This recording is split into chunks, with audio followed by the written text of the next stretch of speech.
பேசலாமா? சார், நான் சொல்ல போற மாற்று எல்லாமே ரியாலிட்டி தான். வெட்டினவன் சேர்த்தவன் இடம் பேரு ஊரு டைம் எல்லாமே ரியாலிட்டி தான். ஆனா நீங்க அப்படிலாம் காட்டுறதுங்க இது இந்த எப்படின்னா இந்த கார்டு ஒன்று போடுவீங்களே, இந்த படத்துல வரதுலாம் அப்படின்னு அந்த மாதிரி ஒரு கார்டு ஒன்று போட்டு விட்டுருக்கோம். எதுக்காண்டி சொல்றேன்னா, நான் சொல்ல போற மேட்டர்ல பாதிக்கு மேல எல்லாம் ஒன்னும் கோர்ட்ல தான் சார் இருக்குது. நான் பாட்டுக்கு விளையாட்டா உண்மையை சொல்ல போய் நீங்க பாட்டுக்கு அது சீச படமா எடுத்து விட்டி ஒன்று வைங்க. ஓஹோ, சிக்கா எடுத்தா நல்லா தான் இருக்கு. அதான் நம்ம ட்ரெண்ட் மாத்த போறோம்ல சார். எதுடா மாத்தணும்? நல்லா தானே போயிருக்கீங்க. அது ஒண்ணு புரியுது. அதானே கோத்தோட பாங்க சார். சொல்லுங்க சார். இந்த மேட்டருக்காண்டி வெளில வச்சுன்னு வைங்க, நம்மள மாதிரி இன்னசென்ஸ் ஆனவங்க மட்டும் இல்ல சார், பெரிய பெரிய போலீஸ் ஆபீசருங்க, அரசியல்வாதிங்க, வக்கீலுங்க, ஏன் சில ஜட்ஜிங் வரையும் உள்ள போற மாதிரி ஆயிடும். அதுக்காண்டிதான் சொல்றேன், இந்த காடை போட்டு விட்டுருவோன்னு.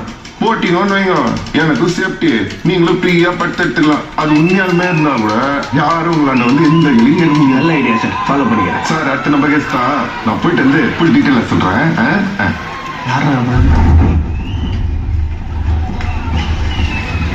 சார், நம்ம வேஷத்துல யார சார் நடிக்க போறீங்க?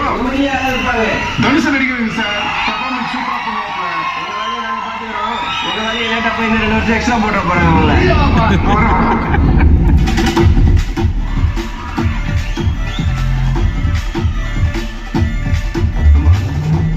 நான் சொல்லி கொடுத்தது ஞாபகம் வருது இல்ல? அவங்க அப்படியே சொல்லி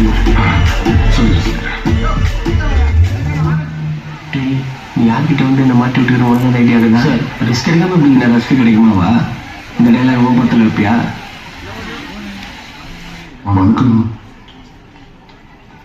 வணக்கங்கம்மா. அக்யூஸ் தரப்பு வழக்கறிஞருங்கம்மா. ஒரே நைட்ல 3 பேரை கொலை பண்ணிருக்கேன்னு போலீஸ் மேல கேஸ் பதிஞ்சிருக்காங்க. நீ அந்த குற்றத்தை ஒத்துக்கிறியா?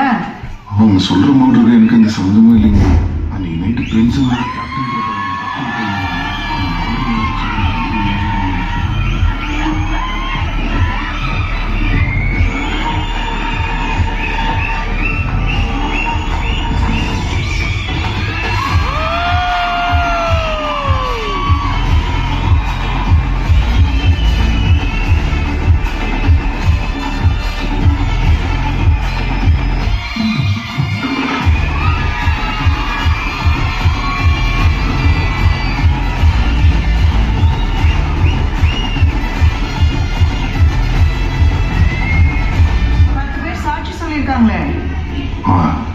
அது எல்லாமே புரியுங்கம்மா.